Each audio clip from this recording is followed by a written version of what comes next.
সাহরি করার কিছুক্ষণ আগে যখন গার্লফ্রেন্ড বয়ফ্রেন্ড ফোনে কথা বলে তখন পুরুং পুরুং পুরুং পুরুং। হ্যালো জান, কি করো? এই তো জান, আম্মুকে হেল্প করলাম খাওয়া গরম করতে। কি কি খাবা? ভাত খাবো, ডাল খাবো আর একটু লেবু আর মুরগি মাংস। কি যে মজা! মজা না? খাও তাহলে। আচ্ছা জান, আম্মু ডাকতেছে, সাহরি করে আসি।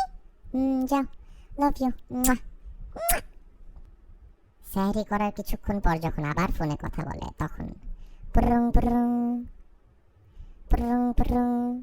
জান, খাইলা? হ্যাঁ জান, খাইছি, খুব মজা ছিল। তুমি খাওয়া দাওয়া করছো? হ্যাঁ খাইছি, নামাজ পড়লাম। তুমি পড়ছো নামাজ? হ্যাঁ জান, পড়ছি। ঠিক আছে, কি করবা তাইলে? সকালে ক্লাস আছে না তোমার? যাও ঘুমাও, সকালই তো হয়ে গেছে অলমোস্ট। হ্যাঁ জান, ঘুমাইতে যাচ্ছি। তুমি কি করবা? তুমিও ঘুমায় যাও, তোমার তো কোনো কাজ নেই। হ্যাঁ, আমি একটু ফেসবুকে মেসেজ চেক করে ঘুমায় যাচ্ছি। এখনই ঘুমায় যাবো আর 5-10 মিনিটে। আচ্ছা ঠিক আছে জান, রাখি তাহলে। Love you. এইটা কি করলা? কই কি করলাম? এই যে মাত্র এটা কি দিলা? চুমা দিলাম। কেন, তোমার কমন সেন্স নাই? তুমি বুঝো না আমি রোজা রাখছি? রোজা হালকা হয়ে যাবে না আমার? মাথা খাটায় কাজ করতে পারো না তুমি?